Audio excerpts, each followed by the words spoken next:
to Out of My Mouth, the program where raw thoughts meet unfiltered conversations. Join us as we dive into the depths of human experience, where we share stories, perspectives, and insights that just might challenge the status quo. Get ready to laugh, cry, and ponder the world around you like never before. This is Out of My Mouth.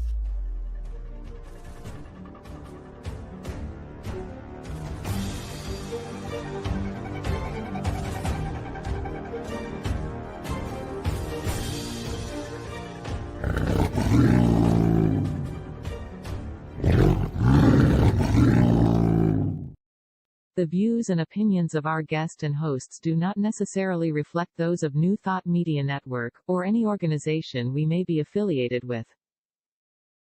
Here at New Thought Media Network, we welcome freedom of speech and courageous conversations. There are many topics that can be difficult to navigate. Challenging the status quo and engaging in lively debate is important to expanding our understanding of one another, and life in general.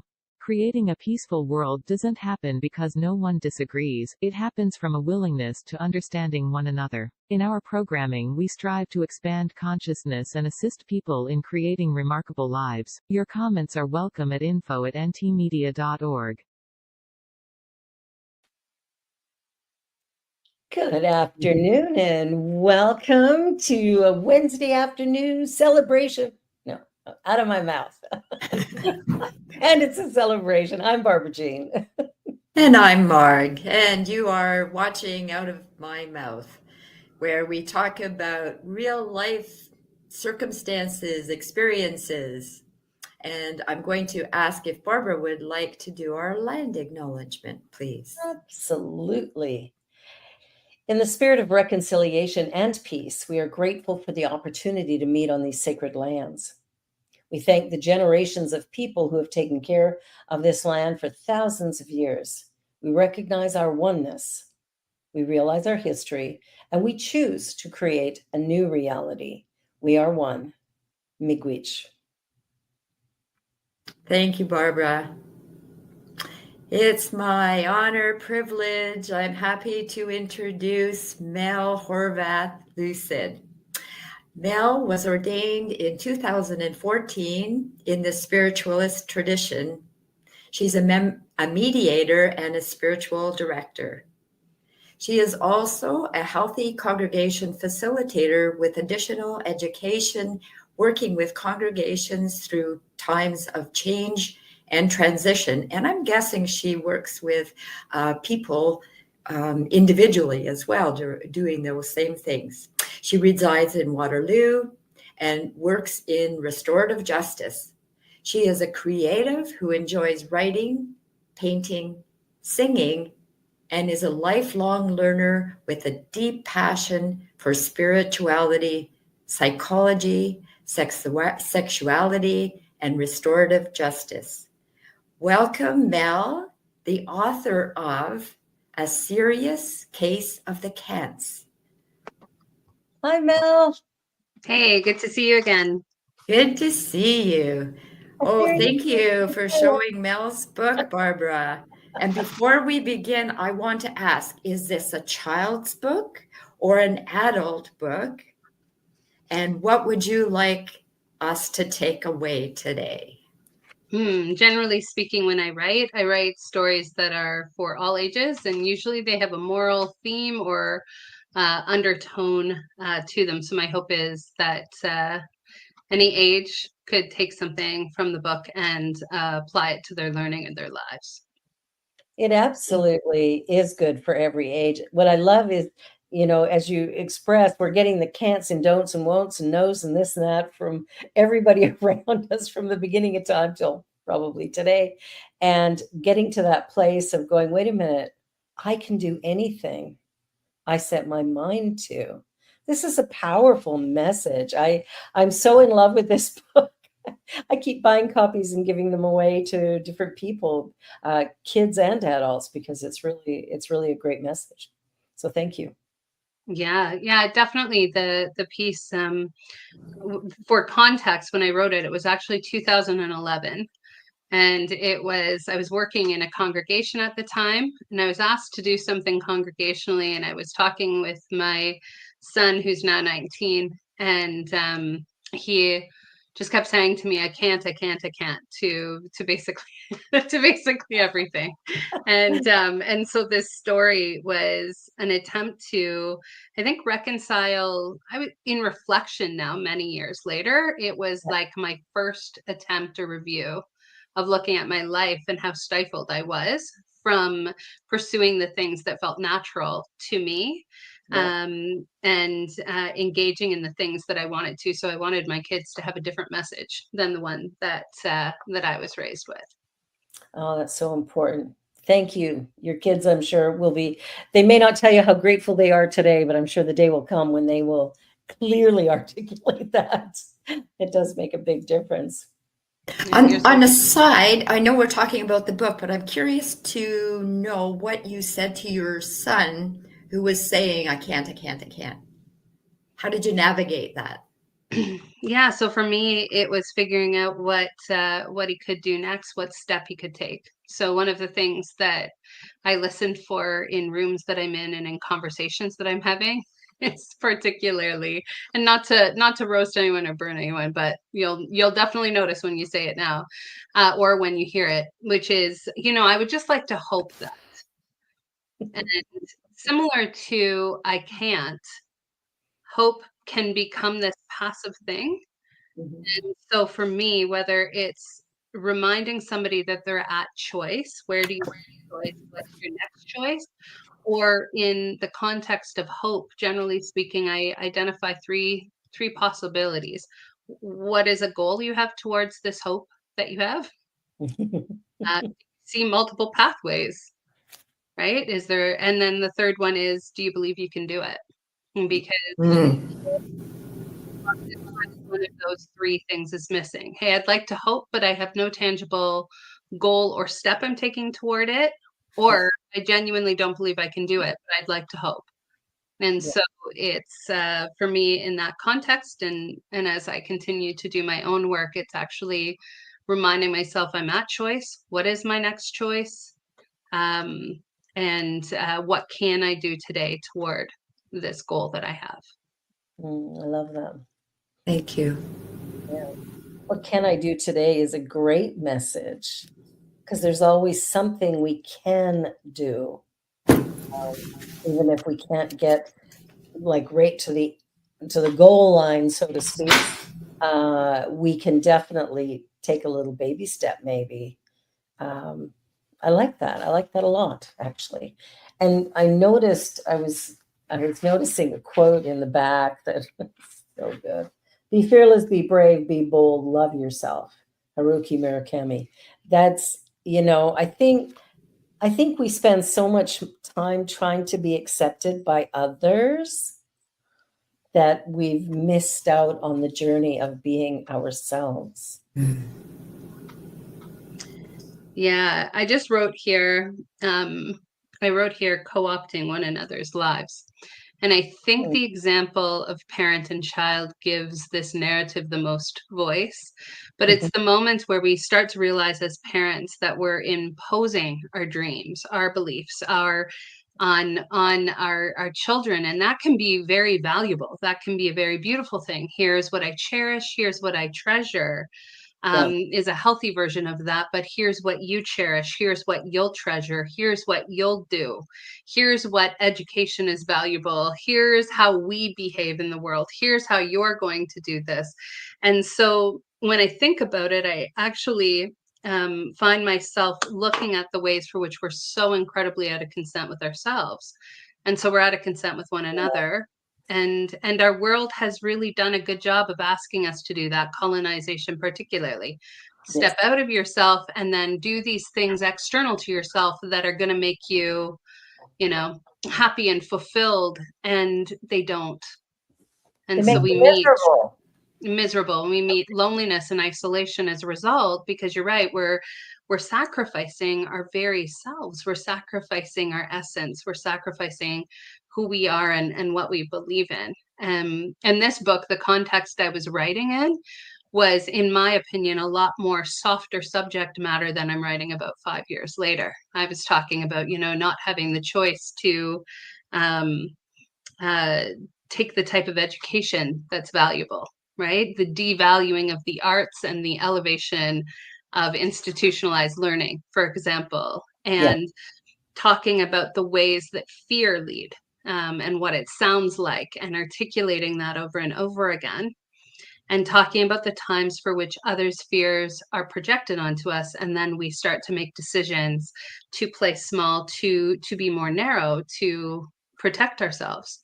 Yeah. And so when we can hold that with compassion and say, well, of course, it's nicer to have a world where I can see both sides, but it's also very, very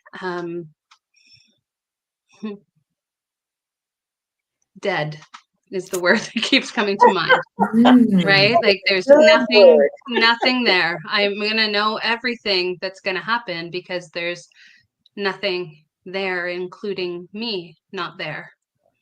Wow. And so I think it comes at a steep price when we sacrifice ourselves, Yes, to think that fitting in is the same as belonging. wow, what a great statement. Oh, I love that, because fitting in is not the same as belonging. Wow. And sometimes I don't know that I'm not there. I think it takes someone, for example, like a Mel, who may say, put a statement out there, and I'll go 2x4. What was I thinking? Oh, I haven't looked at myself in that way. What do I want? Where do I want to grow? So, yeah. What's my growing edge? The truth of it is that's, and again, like to point to those bigger themes, that's the truth of it, is that we need one another, to remind. That's what we're doing, is the idea, I think it's Ram Dass that says, all of us are just walking each other home. The idea that we somehow get to the answer, the solution. It's been more recently that I've recognized that the joy and treasure to the work that I do, and the reality and the pain of the work I do, is that I'm generally speaking from what I'm trying to learn, what I'm struggling with, not something that I've ever mastered. I'm very low in the mastering category and very high in the willingness to be with the struggle and to communicate it, and to challenge the notion that we are somehow alone in this.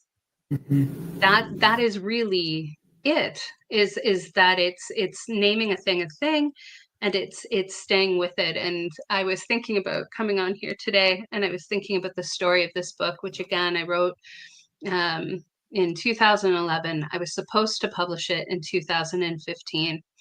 I didn't, for a number of reasons, but the biggest one was self-doubt and not wanting to put myself out there. And then it was about a year ago. I'm in therapy. I'm talking about self-doubt. And I say to my therapist, like, for example, this book, and I had a publishing deal, and then I ghosted it. And I know that there's bigger reasons. And for me, the truth is I needed to meet who I was and reclaim those pieces before I could ever put something out that says, hey, fearlessly be yourself. Well, I am, of course, not doing that. So the belief that good things are for others, but not for myself, I had to actually claim that the living fearlessly and being who I was also for me, and not just advocating for that for others. And so in this moment between my therapist and I referenced the book as an afterthought. She says, like, well, like, what's the name of it? And I said, oh, like, it's called like A Serious Case of the Cants. And I am just saying it as an afterthought. And she breaks her therapist model mode for a minute and just starts laughing. Then she's laughing so hard she's crying. And in that moment, I'm like, okay, yeah, I see it. I wrote a book called A Serious Case of the Cants, and I am not putting it out there.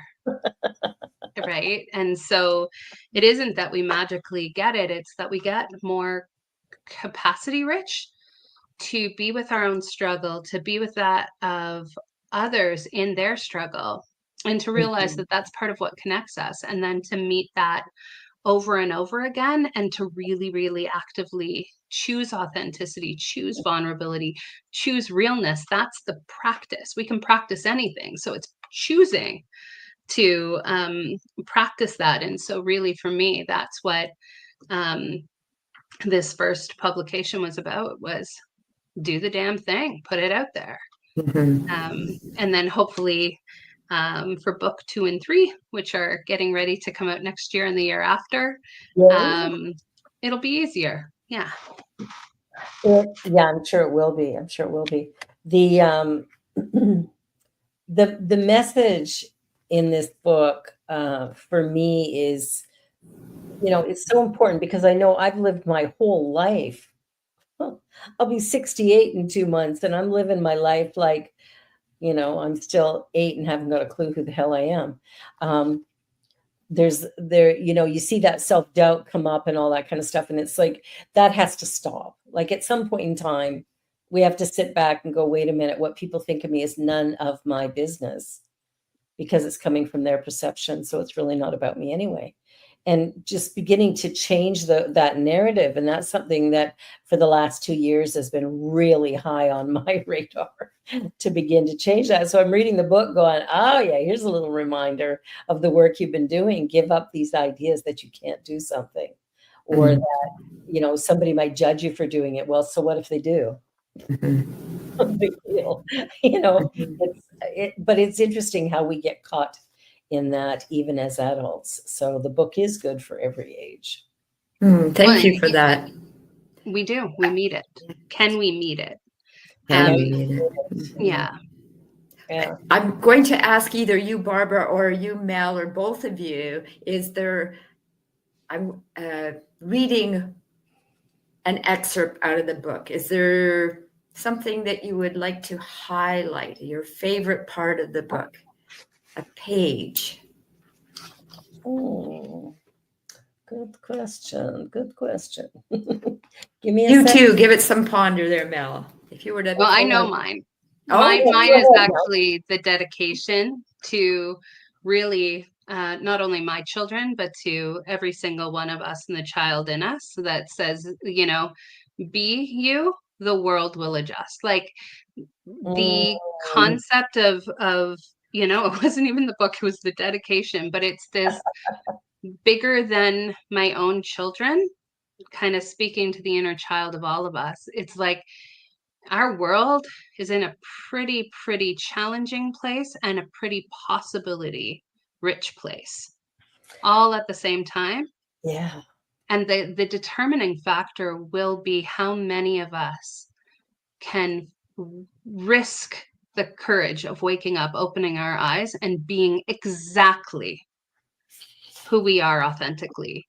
That is the possibility rich parts of us, the mess parts of us, to be fully and unapologetically who we are, in a way that we lean into responsibility and accountability. We have so many possibilities there. So that would be my favorite part. Wrote it down. Thank you. Don't have the book yet. I'm just, looking through it, and it's like every single thing is resonating. So it's hard for me to pick one thing. They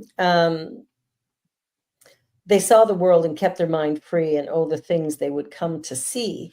They didn't worry about being right, and were not interested in that kind of fight. They grew to understand things, some may say, that some adults don't know to this day. Many adults don't know to this day. But I could read the whole book. I could sit here and read the whole thing to you. I love the message, and I think I've raised my youngest daughter in that way. You can do anything you put your mind to. Everything's possible, especially when it came around standardized testing. And I just explained to her, this got nothing to do with you, so don't even worry about it. Just go write the test. It's nothing. And she's like, but the teachers, I said, yeah, it's because the teacher's being tested, not you. You just have to ask the questions. She's like, what? And then I added that because everything's already known in the universe, you already know all the answers. You know everything. So if you go in with fear and frustration, you'll probably fail the test. But if you go in with a sense of course I know this, you have a better possibility of getting it right. Mm. And I did well. She went, oh, okay, I won't worry about it. It's interesting, parenting. I'm thinking about my dad, who was a Dale Carnegie, Napoleon Hill. He practiced affirmations without realizing he was doing affirmations.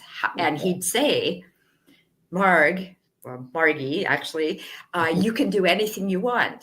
However, when I left a marriage and was on my own, and the question was, what does Margie want for Christmas? And it was a drill.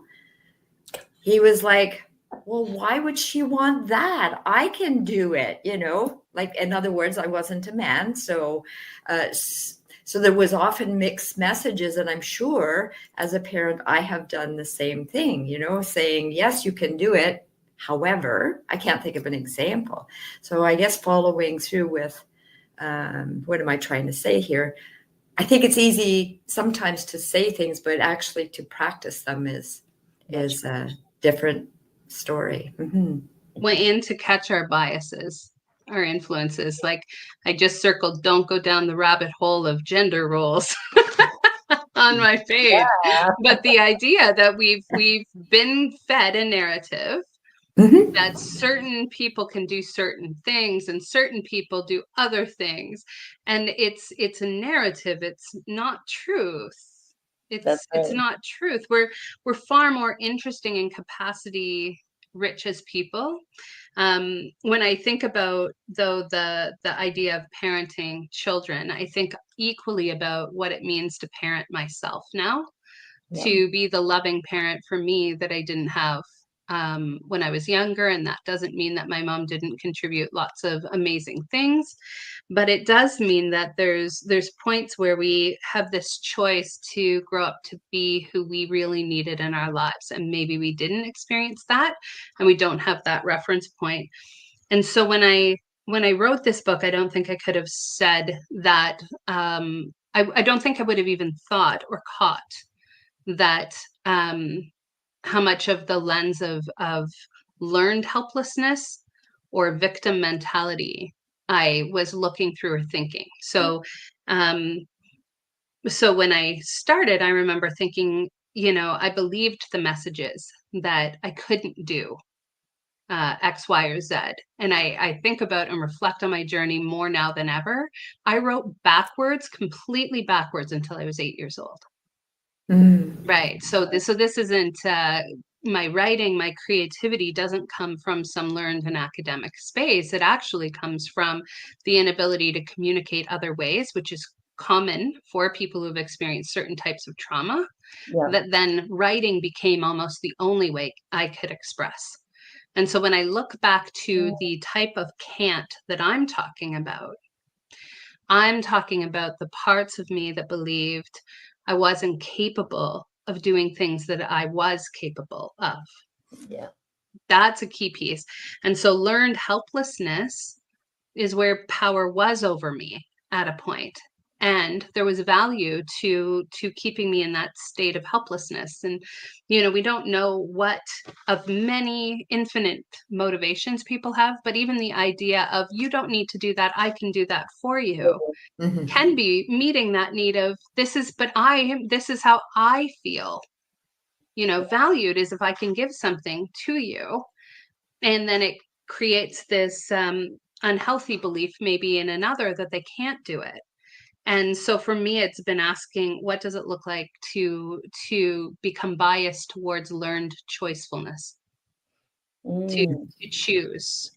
And the difference between those. I love that. Because the truth is, we're always choosing something, whether it's choosing to give in to somebody else's requests or their thoughts or desires, but we're always choosing.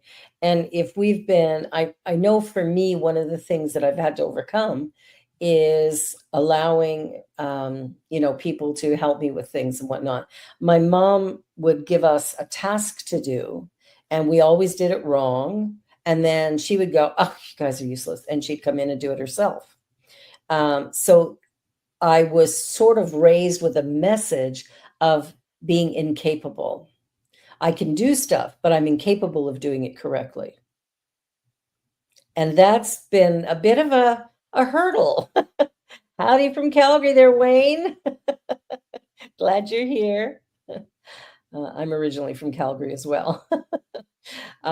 But that idea of being unable to do things the way they're supposed to be done, that was the message that I got. And so working through that has been an interesting process, and some days quite successful, and other days it's really held me back a bit until I've really gone, what's going on here? So I like to question.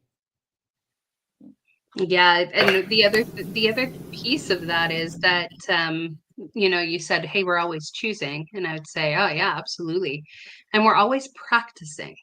We're always practicing. So this idea that I hear it sometimes spoken like this is my practice, like as though it's moment specific or context specific, and it's like, no, we are practicing something.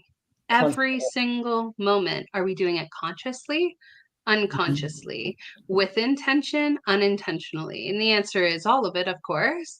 Wow. And the more we get intentional about the practices, the more that we can lean into things that actually serve our unfolding, or the difference of breaking open rather than like in an unfolding rather than breaking apart. Yeah.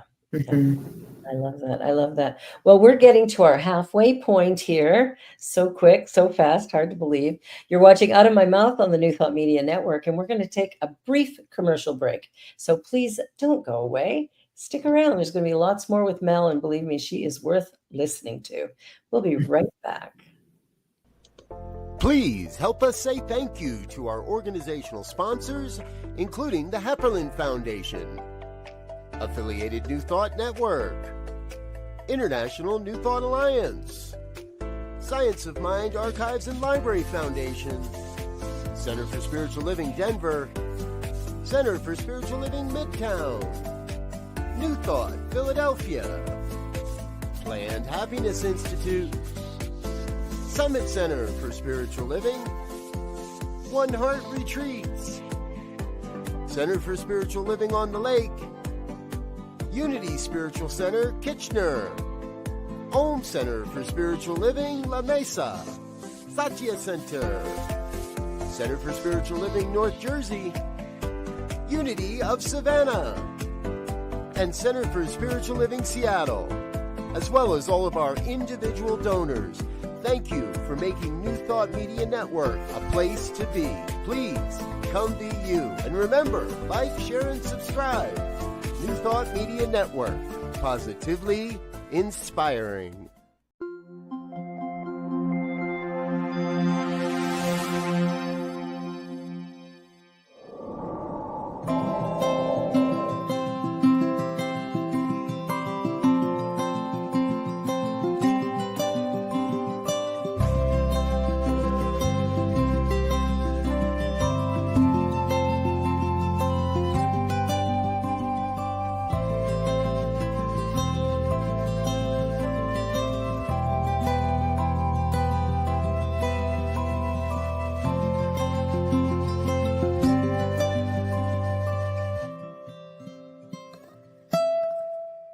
New Thought Media Network is on the rise.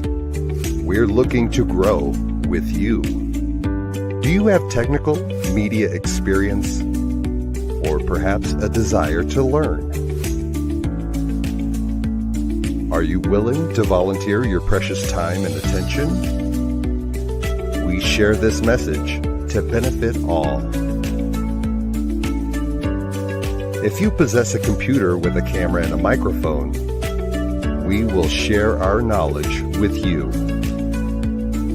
Behind the scenes or being the star. Let us bless our one. Contact us at info@ntmedia.org.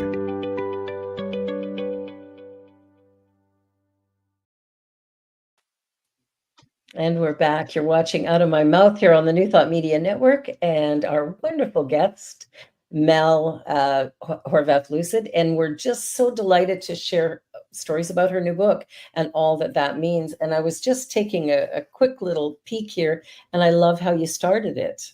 The story's quite simple. This much I do know. The story's quite simple. Here's how it did go. It started one day when she was quite small. It started and continued for no reason at all. Carolyn can, like all people do. Carolyn can be like me and like you. If you asked, what can she do? I'd say anything. And that would be true. I think that, that kind of sums it up. If we let people know they're capable of doing anything, we sort of open up the possibility for them to be authentically themselves. We also open up the possibility for us to meet our own capacity. Yes. And capability. And that's been an interesting piece. So I think about when I wrote this book and how I articulate it when I'm talking about it is that I did this journey up the mountain to figure out, wait a minute, it was like the journey towards I am worthy, I am enough, I can bring something to this world. And I get to the top of the mountain, and then the next lesson was, oh, and not all the things, and not in the way that I thought, but that there's a difference between seeing and knowing and understanding that you are inherently worthy and valuable, this dignity and worth piece, and being able to meet very real realities as far as being with and authentic with whatever it is we're meeting. And I feel like I'm talking around something that it would be better for me to just articulate. In 2011, I write this book. I also start getting symptoms. 3 years later, I was diagnosed with psoriatic arthritis. And before I was diagnosed, it went on for about 3 years and I couldn't figure out what was happening. But the pain was so intense that actually all I could do was get downstairs to sit in the chair, particularly in my chair, to be present. And again, that's a choice. I wanted to be present the ways that I could. And so getting myself downstairs into the chair and recognizing that was my capacity. I was operating from full capacity, and that is in the midst of that struggle where I recognized how potent presence is. All I could be was present, but that was more meaningful than anything else. Like the kids would be so excited. I had more time to listen than I had ever listened before, right? So the pushing through other people's limitations to meet my own limitations and to hold those compassionately and in a way that is still at choice is the lesson I hadn't learned yet when I wrote the book.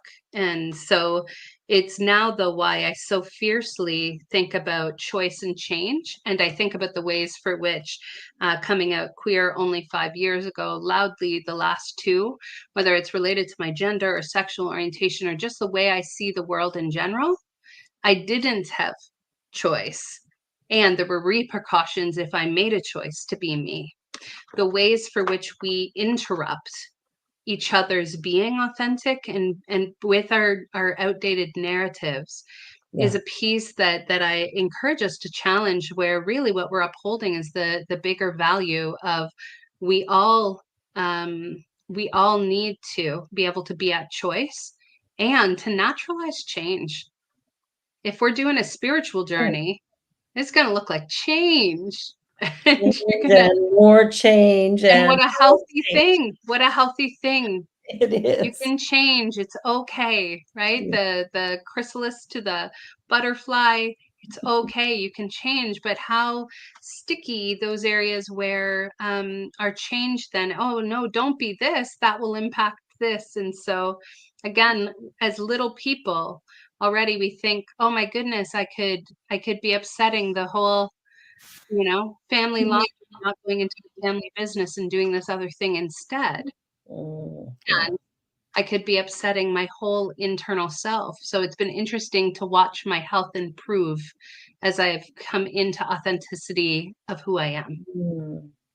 I really love that message, because I think that's the thing that we miss often as we're journeying along, is that, being authentic, it's going to hurt my mom's feelings, or it's going to hurt somebody's feelings, or somebody's going to be mad at me. And I think giving all of that up and instead really honoring the self as that beginning point, like loving ourselves enough to be authentic, which means and when we love ourselves enough, we have the strength to stand up to people who may or may not approve of the choice that we've made.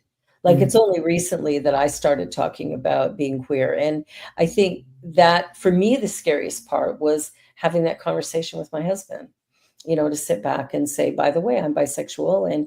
And he was like, oh, okay. So I had it all ramped up in my head that this was going to be awful, terrible. And I haven't talked to my siblings about it, but that's because we rarely talk.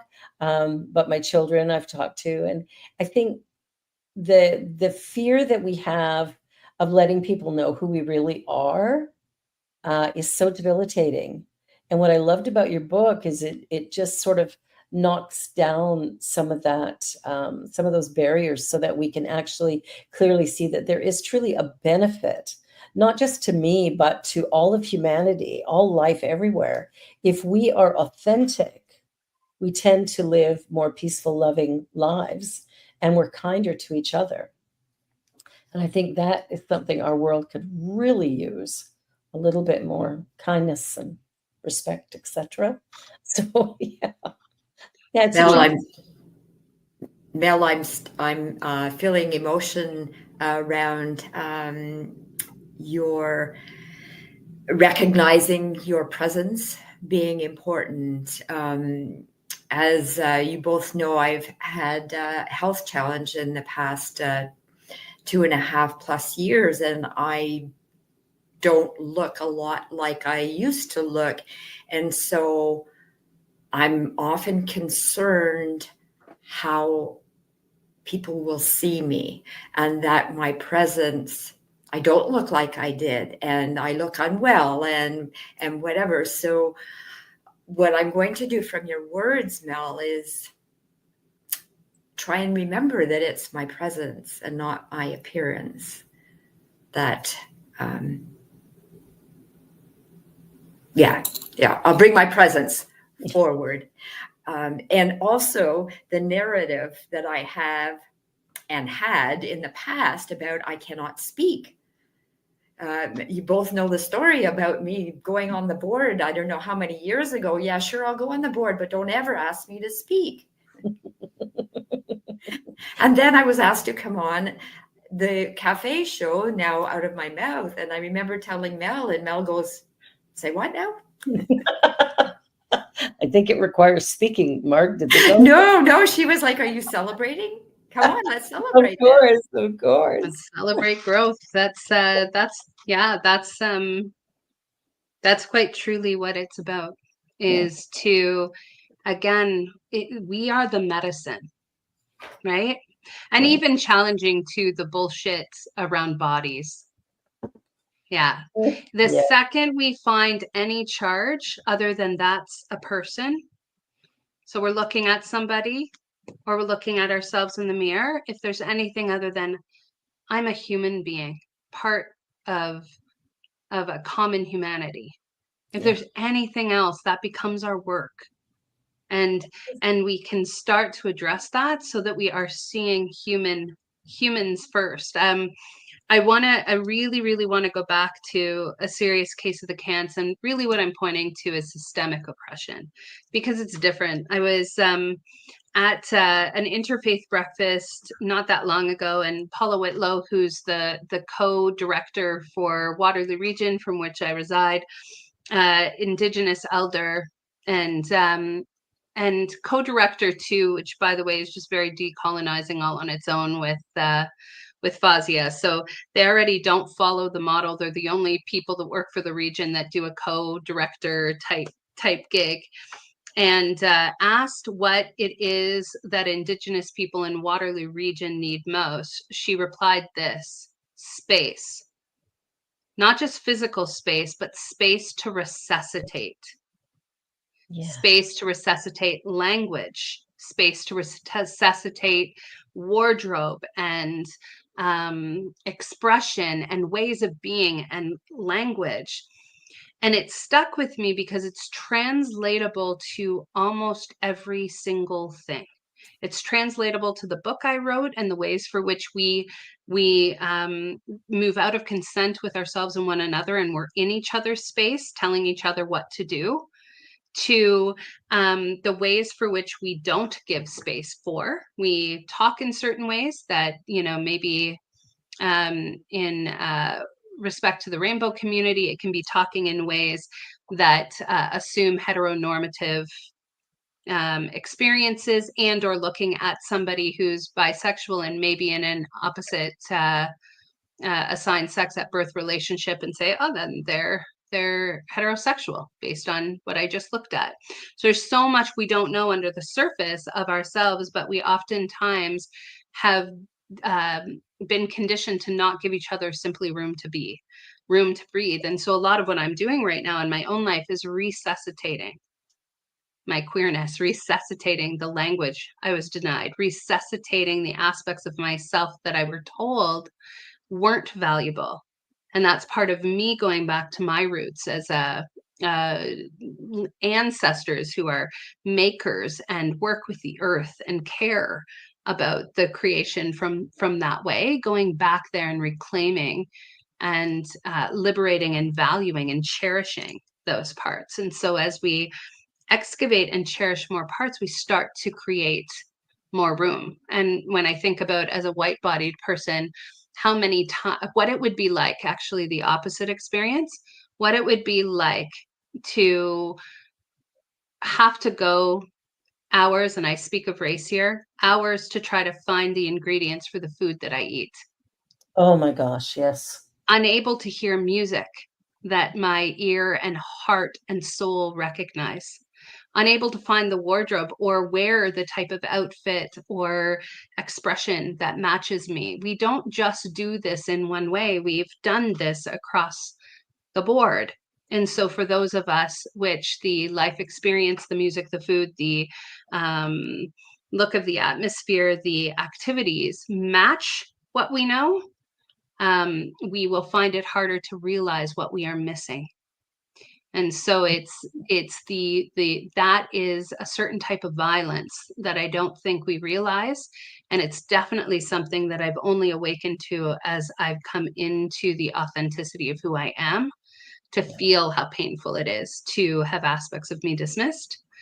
And then to see the ways for which, to the degree I was dismissing myself, I was dismissing others. I was numbed out. And so I wasn't feeling. And so when we come back into feeling, we start to realize more and more the importance of choice and change, and why we need to uphold that as bigger than ourselves, as bigger than any one experience. Every single person needs to know that they have choice and change. And to the degree that we haven't had choice or don't believe we can change, oftentimes one of the many expressions is that we will say to others, you can't have choice and you can't have change. And it's one of the reasons why I notice oppression flares. Hey, if I've sold out on me, you darn well should sell out on you. And I'm saying, really? Could we do something other than that with each other? Exactly. And I just want to come back to something that Marg said. Marg, you're gorgeous, and the way we see you is definitely not the way you see you. Just want to throw that out there. I think that's the case for all of us. We look in the mirror and we see one thing, but people around us, they get the energy of us as well as the look of us. And I don't know, people see us different than we see ourselves. So That's you're why it's beautiful. when we still the narrative outside of us, so we give less value to what other people are saying. The challenge is, and I'm noticing this more and more in my work, that the internal narrative gets louder. And Yeah. so nobody out externally saying, hey, this is this thing, right, about me, but I meet the internal parts of me that have said what beautiful is. And we definitely know that our world is 50 shades of messed up and manipulative in the area of beauty. And we know that because what's beautiful keeps changing year to year. It's designed that way. It's designed to create this system for which we believe we need to keep searching and doing and being something else, because that the opposite would be inherent dignity and worth and beauty, because I am. The backwards sort of, I am beautiful because I am. This beautiful adventure suit of mine is how I be physically present here today, right? Like that is a different relationship, a different cultivation of compassion back in, or what a gift it is to have this body journey with me, right? So it's what doesn't really matter what can't it is that we've been told that we believe. It's whatever we're meeting. It'll come up and we can meet it and challenge that, and thankfully we can challenge it together. Yeah, beautiful. And I think too, I was watching earlier today, G.I. Jane. I've only seen just the very beginning of it. But the idea of a woman can't be in the military because she's not strong enough, she's not this, she's not that, she's not the other thing, all of these assumptions around the female body and form. And yet when I look at all of the women that I know, there's every different shape, strength, ability out there. I mean, I know women contractors who are far better than some of the men I've hired. And so I think there's some kind of thing that's still really prevalent. Although that movie's years old, we're still hearing those stories today. You know, women can't do this or can't do that. I think we need to get rid of the man-woman thing altogether, because that's created a limitation that doesn't actually make sense. And if we were just, like you said earlier, human beings, if we were just humans sharing this beautiful planet and each doing things we love and appreciate and whatever, what a difference that would make. For me, I see it slightly different. It's, can we bring something close, name it, look at it, articulate it, and then let it go again? Yeah. And can we always hold the understanding of more and Yeah. more and more? So here's this thing, and it helps me tell you this, right? Because it's where sometimes I've heard people say, hey, this diagnosis, for example, my diagnosis, it helped me to know what the hell was happening. It helped me to have some sort of a little list of, yes, okay, so there's that. And then releasing it again. Or in the work that I do, we really listen for people first language. A person experiencing homelessness, for example, rather than a homeless person. These points where we person first our language. And again, it's challenging ourselves to think in new ways. When we people ourselves first, then we can look at whatever it is that's there. For me personally, I don't identify with the term woman, and that's okay. But I've come to understand that who I am and how I experience myself is as equally valid, as equally natural, as equally beautiful. I just grew up in a world that said, hey, even though we have other data, there's two genders, there's these, and here's your job description and what you're going to look like and how you're going to talk. To the point that my youngest, who's now 15, brought home in grade 8 a 1950s news article last year on how to be a good housewife. So yeah, we've created a narrative, a story, and then we've said you got to fit that. And so it's not hard for me to understand why I'm so frustrating to the system that says, hey, you got to fit that. It was a great deal. Yet they've done great studies. And the two groups of happiest people statistically are single women and married men. So when we talk about that heteronormative dynamic, that's an interesting statistic. But of course, right? Yeah, and number 3 on that list, I remember reading, and it said, "Be a little interesting and gay." And I laughed and thought, oh, well, I got number 3 down. So there you are. Oh, you got interesting. You got interesting too. Yeah. Oh, I love that. I love that. Yeah. Barbara, you were talking about, sorry, Mel. No, I was just repeating, just be a little interesting and gay. I just think I love that. this article. Barbara, you were saying about, this is my words. I think you said something like getting rid of men, male, female, or man, woman, whatever. And I was like, yeah, agreeing with you. And then I went, oh, wait, but what about someone who actually wants to be identified in that way? Yeah. That's okay. It needs to their right, their choice. And I know where you were. I think I know where you were going, because I'm like in agreement. And then I was like, yeah, but. Yeah, exactly. Yeah, but. Yeah. But the idea that there's only 2 genders, that's actually what I meant. Yes, exactly. The idea that there's only man, woman, period. And the job description. I love that, Mel. Yeah, it's the job description part of things that I think really trips us up.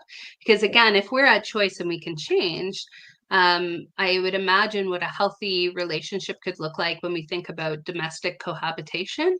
And I would imagine it's a conversation about what do you enjoy, it could be a piece of it, and what do you dislike least as another piece of it. I mean, I do things around the house I don't enjoy. Yeah. But I prefer to be able to have that conversation to talk about how we want to cohabitate. How do we want to do that together? What makes sense? Who's home first? Who can pick up this piece? Who enjoys this piece? And thankfully, there are certain tasks I genuinely enjoy. What a gift, though, to be able to communicate and choose that rather than be told, here's what you're going to do. This is what it's going to look like. And here's how you'll know you're doing a good job of it. Exactly. Well, I think, the idea of couples, I did a wedding a couple of weeks ago. And what I loved about it was the man was going, so what could be possible pitfalls for us? What are things that we should be considering that we never thought of? This very conscious male, and I'm listening to him going, you're unusual, but I like it. And he wanted to know all kinds of things. And so I talked to them about financing and having children, and because, they're in a household where everything's split 50-50. Well, that's great. You're both working. It's 50-50. But what happens if one of you stays home with the child when the baby's born? Then can 50-50 still work? Maybe not. So have you considered those things? And it was great to have a gentleman ask those questions. Because I've never had a man ask that before, and I've been doing weddings for 30 years. So and do you, like, for me, what's running through my head is when we talk about what is just so sexy, so irresistible, so incredibly sensation-rich, warm-filled, and connective, what it actually truly means to be chosen over and over again. Chosen, to choose to do something for another with love from a place of desire and want. Because the problem is we cannot negotiate desire. We think we can. We cannot. And so then what we have is people who are doing things and they've created this transactional experience, or like you said, unconsciously falling into these sort of lists and roles and responsibilities rather than what it means to be chosen And I think platonic friendships teach us a heck of a lot about that, because it's like, so you are literally just here to know me and hang out with me. And I think that's such a incredible space. So the idea of choice, there is nothing quite like it. Nothing. I love that. I love that. Yeah.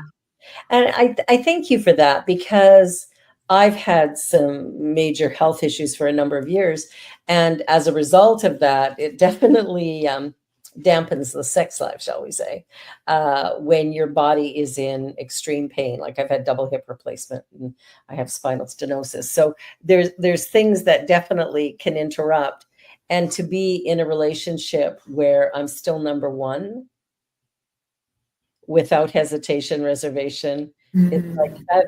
You're right. Being chosen, accepted is like the greatest thrill. And to realize you're choosing. Yeah. Because, for I'm example, just realizing it now. Thank you. Yeah, because, for example, with my partner, I remember during my coming out journey, of course, that was a rough road and lots of conversations and lots of different things, but it was my own realization. Yeah. I'd want to be with that human when they're struggling. No, dude, I want to be with you. Yeah. I'd want to be in that hard with you. There's nothing I'd rather want to do texturally, like I can feel myself want to desire. I desire to be in that hard thing with you. Again, knowing we're at choice and knowing we're being chosen means that we have to release something. Yes. But the texture of that, whew, that is healing in a potency that is actually truly medicinal. It really is. It really is.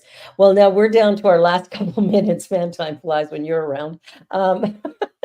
We love it. So final thoughts. What is one thing you want people to take away from this conversation? If they didn't get anything else, what is one really important point? I think for me, asking the question, just what is my next choice? And can I see I'm choosing it? What is my next choice? And can I see I'm choosing it? I love it. And Mark, what about you? I'm going to say the word presence, choice, and then when is your next books coming out? You said you had a few more coming out, Mel. Yeah, so Rainbow Toes will be coming out early next year in time for Pride. It's a poem that I wrote for my youngest, Charlie. They're doing the illustrations. And so that will be coming out. And then the third one is actually my journals and poetry from 3 years of my life. And so that one will be coming out the following year, likely, I guess that would be like January 2026. Boy, that is putting yourself out there, isn't it? You just took a giant leap. You got it. I love that. I love that. Well, I think what I would like to see people take away from this is take the leap. Do like Mel is doing. She had trouble publishing the Can't book. Imagine the journals and poetry. Yeah. Do the damn thing. That's it's a little sticker on the side of my car. Do the damn thing. Do the damn thing. Oh my God. I love that. I love that. Well, this has been incredible, Mel. You are a remarkable individual, and we're really grateful you chose to be on our show with us. And Marg, as always, my brilliant co-host, and we're missing our dear beloved Cheryl, but she's not too far away, a few thousand kilometers. She's in Portugal, enjoying sun, sand, beach, and family. I want some of that. Anyway, we're really grateful for today. We're grateful for everybody who watches, and be sure to like, share, and subscribe. And you've seen in the chat the website for Mel's website, so please go there and be sure to come back again next week, when we'll be back with more interesting topics, stories, and things to, I don't know, just to think about. Have a great week. You're watching Out of My Mouth on the New Thought Media Network. Bye for now. On behalf of everyone at New Thought Media Network, thank you for being a member of our virtual family. Your financial contributions help share the New Thought message with people from around the world. Please visit and contribute at www.ntmedia.org/donate. New Thought Media Network. Come be you. And please like, share, and subscribe. Until next time, peace and blessings.